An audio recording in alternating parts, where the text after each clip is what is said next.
Beaucoup.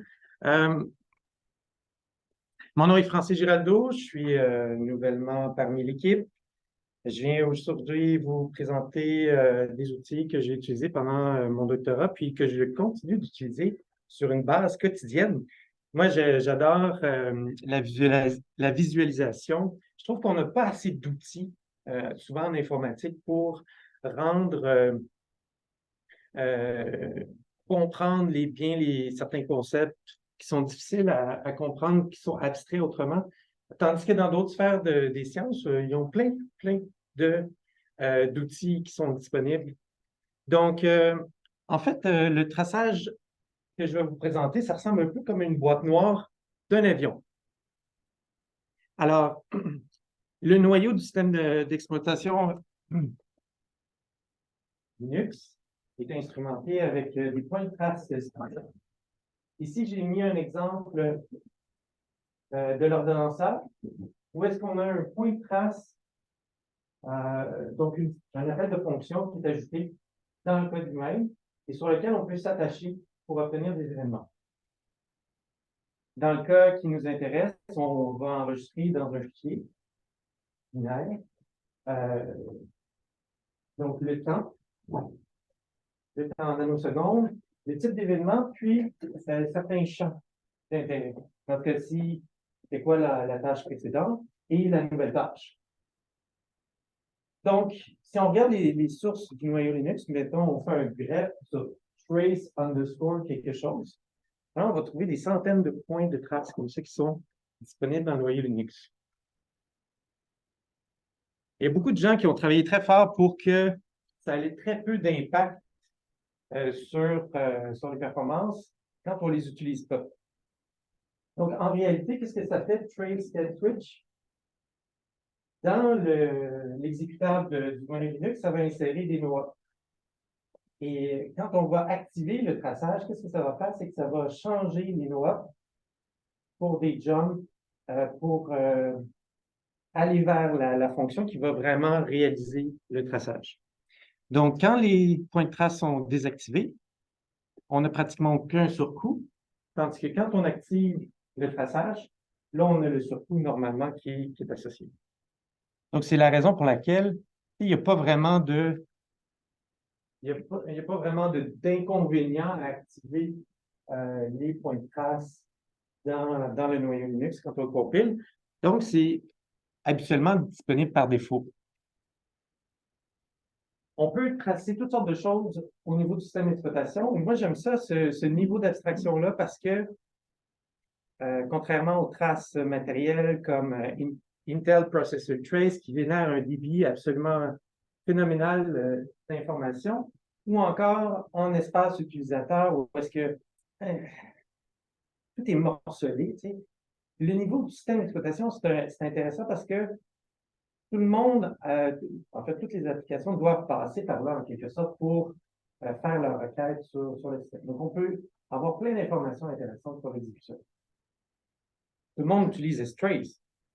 Sauf qu'avec strace, on est limité par rapport aux appels système. Ici, on va beaucoup plus loin. On peut avoir l'ordonnancement, les fautes de page, les interruptions. Donc, ça nous permet de vraiment avoir une vue d'ensemble sur la machine. Comment ça fonctionne pour être efficace? C'est que les événements sont enregistrés par CPU. Donc, on a un fichier par CPU, et ça réduit beaucoup la contention. Il n'y a pas de verrou qui doit être pris pour écrire les traces. Donc, super efficace. Maintenant, le problème, c'est qu'on se retrouve avec des gigs potentiellement de données pour analyser et ça devient des fois difficile. Alors, il y a une citation que j'adore, c'est Yvon Deschamps. Il y a un moment donné, il a dit « On ne veut pas le savoir, on veut le voir ». Bon, ben ça, c'est un exemple de trace. C'est du trace art. Je me suis amusé à prendre des traces donc, et à les assembler par couleur pour faire certains patterns. Mais quand on y regarde, en fait, on peut découvrir plein de comportements intéressants. Donc, on va plonger là-dedans. Donc, si vous voulez le faire sur votre propre ordinateur, tous les logiciels que j'utilise sont ouverts, disponibles et intégrés dans des distributions Linux majeures. Donc, vous pouvez installer LTTNG, qui est l'outil qui se branche sur les points de trace du noyau qui va aller collecter les événements. Donc, il y a des modules noyaux et des daemons en espace utilisateur pour synchroniser les traces. Et Trace Compass, qui est le visualisateur, c'est un projet de la Fondation Eclipse. Et Ericsson Montréal y participe. Maintenant, en haut, on va regarder les couleurs. C'est le fun, les couleurs. Je ne sais pas s'il y a des gens daltoniens, là, mais c'est les couleurs qui vont se reproduire pendant tout le temps. Donc, en vert, ça dénote l'exécution en espace utilisateur. On a en bleu les appels système. Puis, deux états vraiment qui sont intéressants. Le préempté, où est-ce que la tâche, elle veut s'exécuter, mais elle n'a pas le CPU pour l'instant. Et l'état bloqué, où est-ce que la tâche attend un événement, mais il n'est pas arrivé encore, donc on libère le CPU pour d'autres choses plus intéressantes.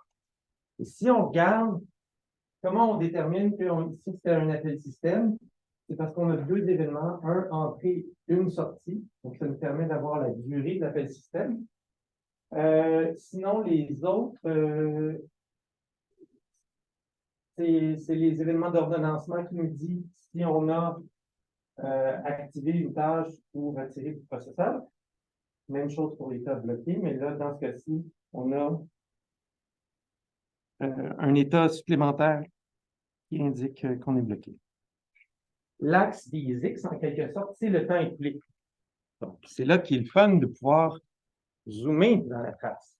Donc, des phénomènes qui prennent quelques nanosecondes, on peut zoomer très, très loin pour aller voir jusqu'à, par exemple, ça ici, c'est une interruption qui survient. Donc, on peut aller voir à ce niveau-là. Maintenant, j'utilise cette technologie-là dans mes propres cours pour montrer aux étudiants, entre autres, faire un S-Trace un petit peu plus sophistiqué. Donc, ça permet d'imager. Donc, je commence toujours la session en montrant cet exemple-là où est-ce qu'on fait un petit appel système en assembleur, puis on regarde la face, on voit les différentes étapes, puis on peut connecter les différentes choses ensemble au niveau des concepts. Maintenant, le visualisateur, c'est quoi les différentes sections qu'on va retrouver ici? C'est l'état des tâches. Il y a un autre onglet qui est super intéressant, c'est les ressources. Ça, c'est la vue plutôt que d'avoir par PID. C'est la vue par processeur. Donc, des fois, ça peut être difficile à suivre, mais en bout de ligne, ce qu'on obtient dans la trace, si on la lit, c'est des événements par processeur. Donc, ça ici, c'est en quelque sorte par tâche. Ça a été recalculé en quelque sorte. On a retrouvé l'information par tâche à partir des informations par processeur. Ici, on a le détail de chacun des événements. On peut chercher, on peut essayer de trouver des patrons exactement. Et des vues supplémentaires, dont l'utilisation du CPU. Et ça, c'est super le fun parce que, en fait, si on zoome suffisamment loin là-dedans, c'est une onde carrée. Voyez-vous? C'est zéro ou un. C'est pas entre les deux. Donc, on peut aller vraiment aller chercher, c'est pas de l'échantillonnage, c'est... Ça veut dire pas 200%. Ça veut dire qu'il y a deux processeurs qui étaient actifs à ce moment-là. Ben, en fait, il y a toujours quelque chose qui s'exécute. C'est juste qu'on exclut dans le pourcentage la tâche idle. Okay. Ensuite de ça, vue des ressources, c'est ce que je vous mentionnais. Ça, on peut voir le détail par processeur, mais également chacune des interruptions, des lignes d'interruption qui sont sur le système, puis voir les fréquences, voir les durées. Donc, il y a plein d'informations qu'on peut aller chercher là-dedans. Dans quel cours pensez-vous ça? Le cours de système d'exploitation. Alors, ici, on a un exemple avec 8 processeurs. où est-ce qu'on a parti des calculs. Fait que, vu que c'est CPU bound, donc en latin, tout est vert, mais on peut voir, si on zoome sur cette partie-là, on peut voir l'espèce de boucle qu'on avait, une boucle qui fait des Putrid Create. L'appel système que derrière Putrid Create, c'est cette clone, puis on les voit bien. On y entre une fois, on en sort deux fois, une fois dans le talent, une fois dans le fil d'exécution. Puis, périodiquement, on a comme des interruptions qui surviennent sur chacun des processeurs pour invoquer l'ordonnanceur, puis peut-être décider, ah, peut-être que ce serait le temps que je fasse autre chose. Donc, c'est toutes sortes de choses comme ça qui permettent de rassembler l'information. Ici, on a parti plus de processeurs, plus de tâches que de processeurs disponibles. Donc, on voit comment l'ordonnanceur a décidé de répartir le temps entre les tâches. Puis on voit que pas tout le temps, comment dire, pas tout le temps fair. En moyenne, c'est bon, mais on voit que, à certains endroits, notamment si on a quatre processeurs, dis-je, et 5 processus. Là, à un moment donné, il y a 2 processus qui vont se partager un processeur, mais là, il va falloir rebalancer les choses pour qu'en moyenne, ce soit correct, pour que ce soit juste. Donc, on va voir plein de migrations qui vont s'opérer. Donc, ça, c'est le genre de choses qu'on peut voir également. Maintenant, un processus qui est limité par les entrées-sorties, là, il apparaît complètement bleu. Et ça, c'est vraiment le fun comme expérience parce qu'en fait, le noyau Linux, à un moment donné, quand il y a trop de pression sur la mémoire virtuelle, les pages sales, dirty page, les périodes de blocage vont augmenter. On voit comme, wow, le noyau ralentit les processus qui essaient trop d'écrire sur le disque. Donc, si on zoome, on voit tous les appels système qui sont effectués. Maintenant, j'ai utilisé aussi ça pour essayer de comprendre l'exécution de programmes de calcul parallèle, entre autres. Donc, quand on voit un calcul parallèle qui a plusieurs étapes, puis qu'il y a un problème de balancement entre les fils d'exécution, le travail n'est pas bien réparti. À un certain moment donné, on a une barrière pour synchroniser le calcul, les différentes phases qui vont être implémentées par un FITEX. Donc, on peut ensuite de ça aller voir quelle tâche limite le temps d'exécution et donner une meilleure indication sur si le calcul est bien balancé ou non. Pour les exemples de synchronisation, voyez-vous, on a des mutex qui sont des sémaphores. Ici, on force l'alternance entre les deux processus. Ici, les mutex, on laisse un peu la chance décider qui c'est qui va avoir la section critique ou non. On voit que c'est pas fair. c'est pas juste. Il y a toujours une tâche qui finit par obtenir le verrou avant l'autre. Donc, l'autre tâche se réveille, regarde, le verrou est occupé, se remet en pause, ainsi de suite. Tandis que les sémaphores, vraiment, une belle alternance. Mais en bout de ligne, si on augmente la probabilité ou en fait le nombre d'itérations, on voit que même si ce n'est pas juste, les mutex sont beaucoup plus rapides que se prendre dans la figure un changement de contexte à chaque fois, tel qu'on le force avec les sémaphores. Tracer le traceur. Pourquoi pas? Comment on fait pour tracer strace? Eh bien, avec la trace noyau, on est capable de tracer n'importe quoi, incluant strace. Et donc, ça ici, c'est l'application qu'on veut tracer. Et si on fasse ce que strace fait sur cette application-là, c'est qu'à chaque fois qu'il y a un appel système, l'application va être mise en pause, l'autre programme va être réveillé. Qu'est-ce que tu veux faire? On regarde la pile d'appel, par exemple, on fait toutes sortes de choses, on regarde les variables, puis on repart l'application. Donc, c'est sûr que le x5 de ralentissement il survient à cause de cette inefficacité-là, à cause de ces différents changements de contexte-là. Ici,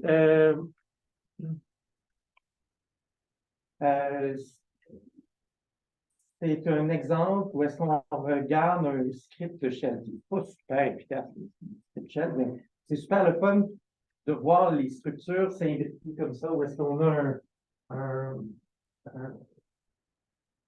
processus parent qui démarre plusieurs commandes qui sont chaînées par des tubes.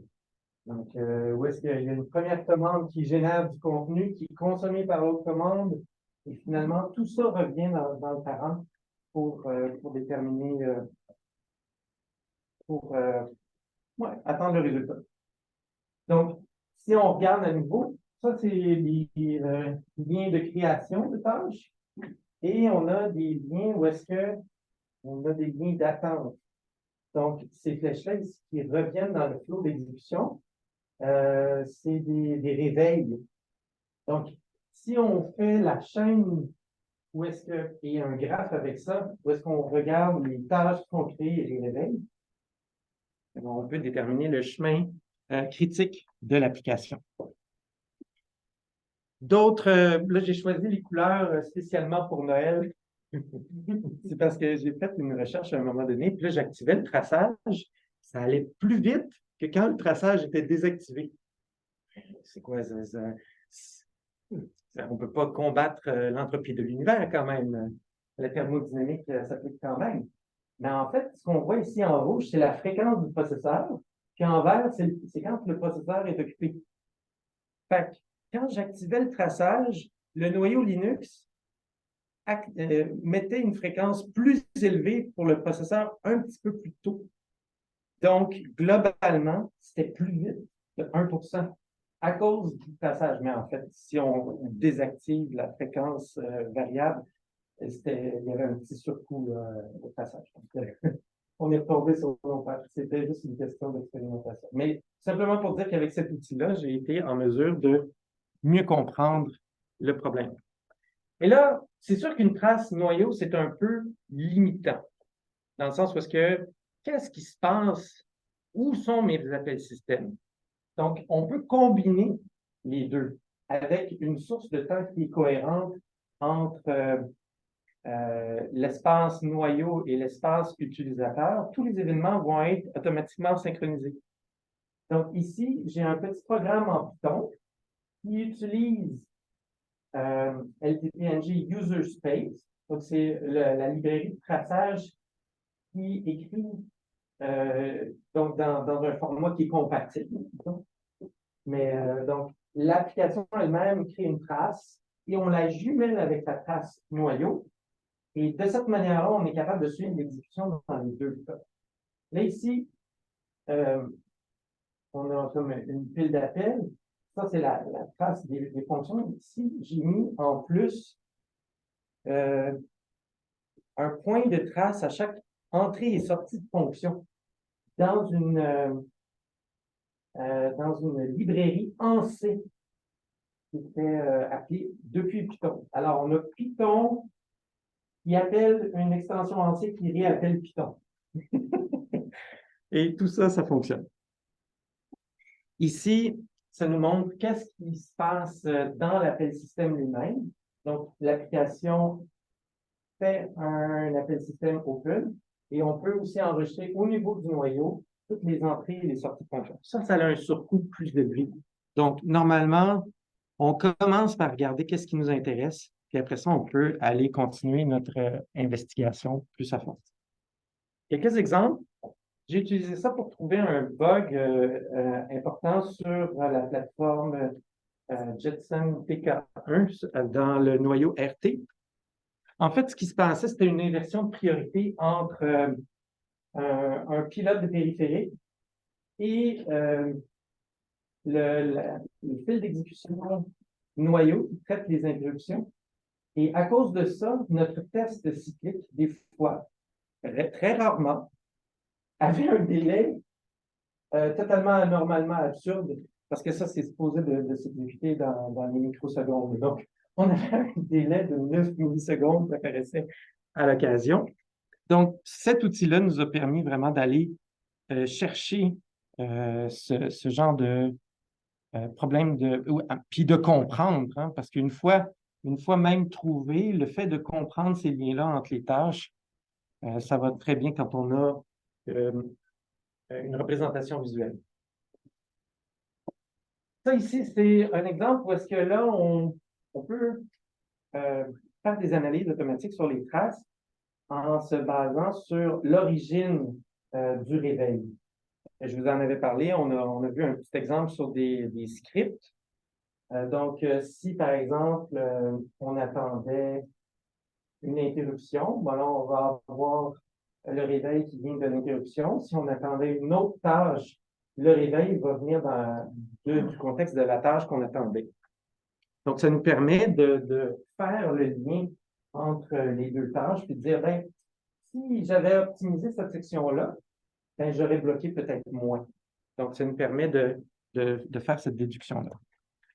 Maintenant, si on trace les paquets réseau, puis on les jumelle à l'envoi et à la réception, on est capable de synchroniser les horloges des deux ordinateurs, d'avoir une base de temps commune et de suivre le chemin des paquets, de dire sur quelle tâche on attendait sur l'autre machine. Alors ça, c'est le fun. Ça, c'est quand même assez abstrait parce que, mettons que tu as un programme qui fait des entrées-sorties avec un socket, et il y a plein de paquets qui ne se rendent jamais à l'application. Ils sont capturés par le noyau.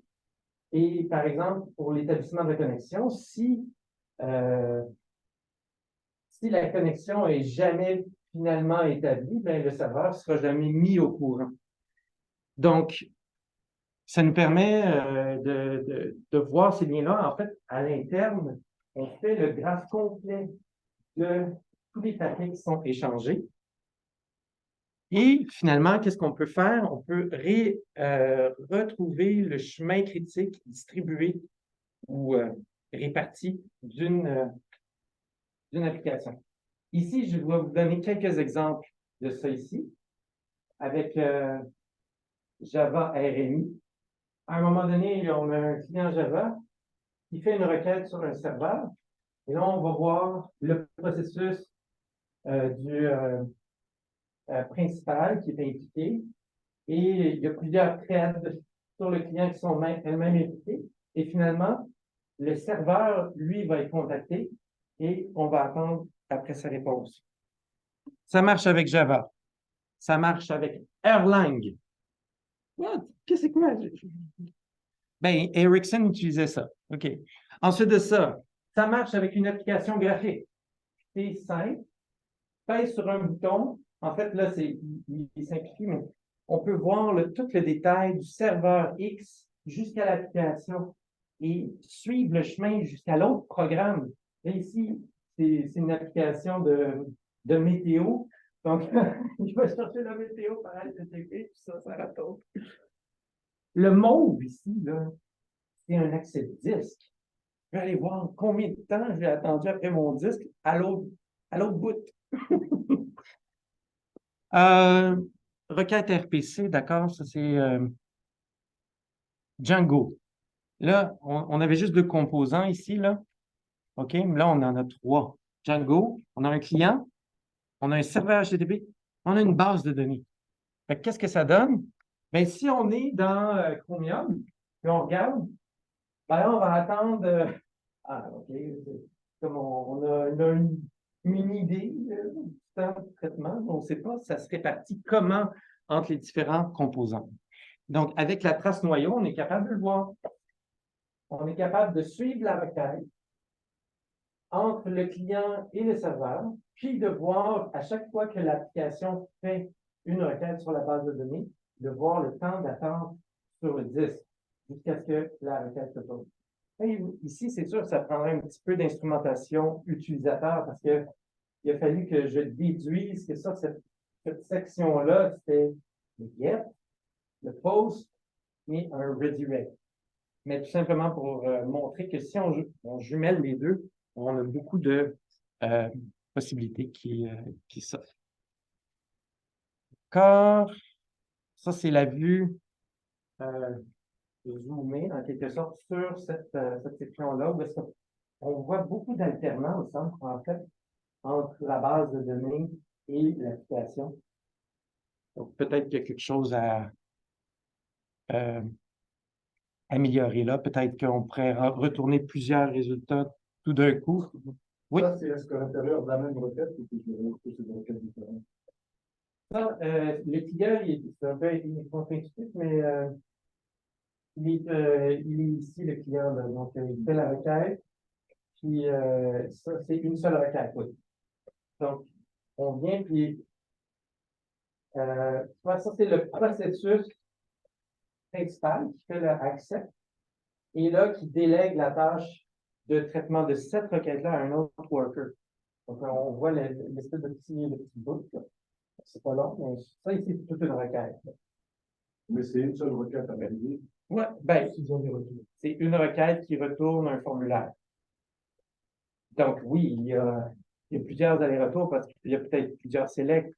On vérifie l'utilisateur, on vérifie les choix, on liste les choix. C'est pas juste une requête, non. C'est ça. C'est une requête HTTP, mais derrière, l'application est complexe.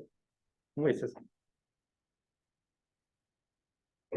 Un autre exemple. Et ça, là, moi, j'en ai des dizaines d'exemples comme ça. Je me demandais qu'est-ce qui se passe quand on fait mount d'un un point, un lecteur réseau Samba, donc Windows. Là. Et c'est étonnamment, je ne suis pas sûr que les développeurs noyaux savent tout ce qui se passe. C'est extrêmement complexe. Il y a des dizaines de processus qui sont impliqués à différents niveaux. Et puis, ouais, c'est un super outil de rétro-ingénierie parce qu'en fait, on ne sait pas des fois comment ces processus-là interagissent. Puis avec la trace noyau, on est capable de faire le lien entre les machines. OK, puis donc ça met fin à les diapos, mais une petite démo. Pourquoi? Ben, c'est parce que, en fait, j'ai mis au défi Quentin. Envoie-moi quelque chose. Et puis, il m'a envoyé un langage, je ne sais même pas c'est quoi. Haskell? C'est ça? Ah oui, Haskell. un langage fonctionnel, c'est ça? Ah, ça doit être que je suis trop vieux. Non, ça, c'est le problème. C'est le problème. Ah, je vous montre le script.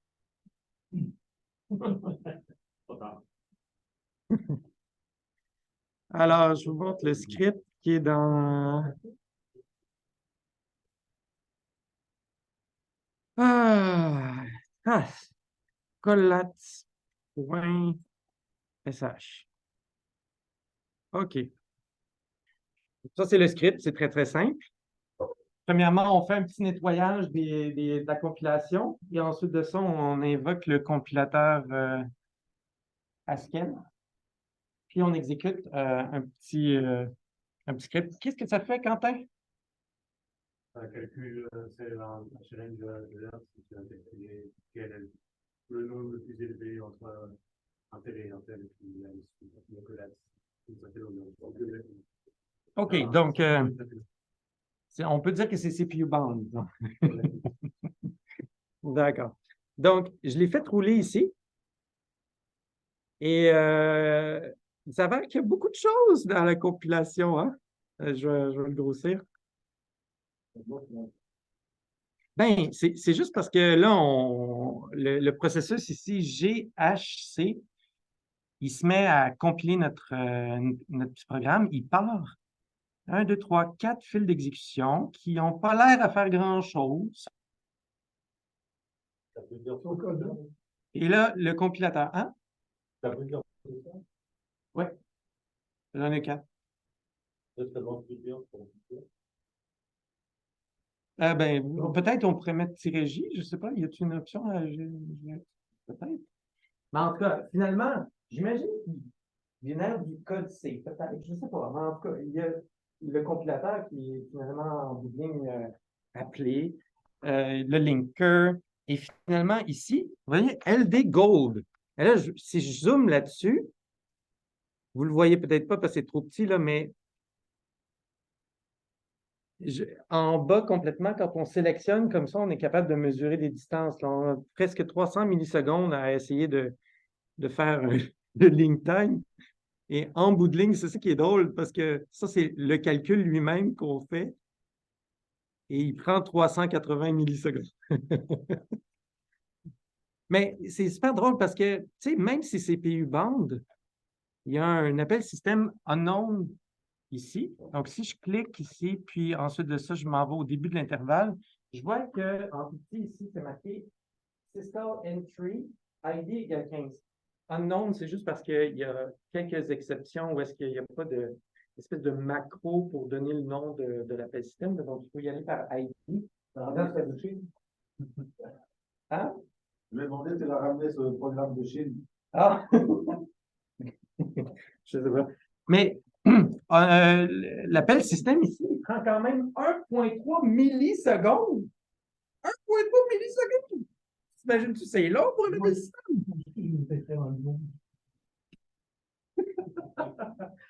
C'est vraiment pour dire que des fois, on trouve des petites découvertes.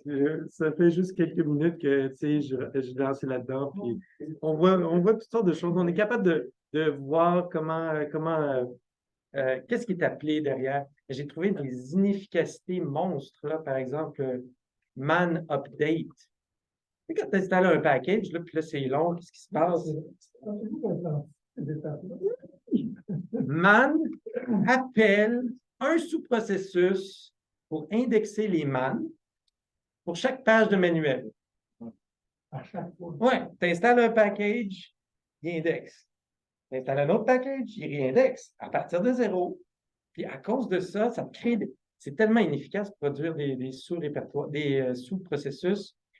Tu sais, il ne faut pas faire ça. Fait que là, j'utilise ça comme exemple avec mes étudiants. Je dis, ah, OK, oui, c'est vrai, il faut pas. Quand on part un processus, il faut l'utiliser pour la peine. Tu sais, c'est un peu ça. Donc, est-ce qu'il y a d'autres questions? Est-ce qu'il y a des questions? Oui. Moi, je suis curieux pour la synchronisation, quand ça passe à travers le réseau. C'est facile de synchroniser les différentes estampilles de temps? Alors, on utilise un algorithme de convex hull. C'est tout simplement pour déterminer comme une espèce de moyenne pour s'assurer que les liens de causalité soient toujours respectés. Exactement. Puis là, on fait juste drifter un petit peu, donc un petit incrément sur les horloges, juste pour être sûr de respecter tout ça. Sinon, il faut assez d'entropie dans les paquets TCP pour jumeler un à un. Donc, c'est sûr que si on a des traces qui sont très longues en durée, on pourrait faire des correspondances entre des paquets qui correspondent pas dans la réalité. Donc, pour l'instant, on a testé avec des traces d'assez courte durée. Ça fonctionne assez oui, très bien. Oui. J'ai tracé ça sur plusieurs ordinateurs. La synchronisation fonctionne bien. Puis c'est disponible aujourd'hui. Donc, il n'y aurait pas des problèmes de dérive, des fois? oui, c'est pour ça que la formule. Ben, non, ben c'est juste que la dérive, c'est correct. On a une formule qui varie, comme ce petit intervalle-là, juste pour ajuster les différentes horloges pour être sûr que ce soit cohérent. Okay. Parce que les horloges dans les ordinateurs, ça garde pas beaucoup de la température. Oui. Ça, c'était un réseau simulé, en fait. Ben là, j'ai utilisé des machines virtuelles, mais ça fonctionne aussi sur dans une machine virtuelle, sûrement, parce que les horloges, ça varie beaucoup avec la température. Ouais. Mais moi, j'ai pu faire ça parce que mon prédécesseur avait fait de l'algorithme. Tu sais, je me suis basé là-dessus de synchronisation. C'est assez sophistiqué, l'histoire de convex hull puis de drift d'horloge, c'est comme ça. Mais ça marche très bien, donc j'étais content. Est-ce qu'il y a d'autres questions? Oui. Oui, c'est super, j'adore le dessin. bien explicatif. Sinon, j'ai une question par rapport à ça. Ils sont trop beaux, les dessins. Donc, s'ils ont été générés automatiquement, c'est dû repasser derrière pour justement rajouter les corrélations qui manquaient, que le weight synchronisé avec ce truc-là, enlever du bruit éventuellement. Après, Ah, ben, en fait, si mettons, on prend le script ici, là, ça, c'est le chemin critique de l'application. Donc, ça, c'est vraiment ce qui sort du programme. Donc, c'est pas utile. Ouais. Pour ça aussi, tu sais, des fois, on a des longues barres, là, parce que il y a beaucoup de tâches des fois, là, tu sais. Mais il y a, donc, je comprends ta question dans le sens, lesquels sont réellement. Donc, ça, c'est réel. Donc, ça, c'est réel. Ça, c'est tout réel. Ça, c'est créé manuellement pour montrer le concept. Et ça aussi. Ça aussi, c'est pour montrer comme l'exemple minimal, en quelque sorte, pour. En termes de présentation d'utilisation, c'est là où il y a de la valeur. Pas forcément dans le graphe brut, qui justement est trop. Ouais, c'est ça. Des fois, c'est comme. Ouh! Il y a beaucoup de détails des fois, ouais, c'est ça. Donc, ben, j'ai hâte de voir vos traces. Hein? C'est bon? Au début, tu mentionnais que c'était compilé, ben, quand c'est désactivé, on compile des notes. Ah, Pour oui. activer, on fait un compile ou on injecte du comportement par-dessus les notes? Ouais. Injecte. C'est ça. Fait que ça se fait en plusieurs étapes. En fait, il y a 3 phases. Parce que on ne peut pas faire ça atomique, puis le processeur, lui, pourrait exécuter ça à n'importe quel moment. Donc, il y a un premier patchage qui met un jump au-delà. On a le temps qu'on veut ensuite de ça pour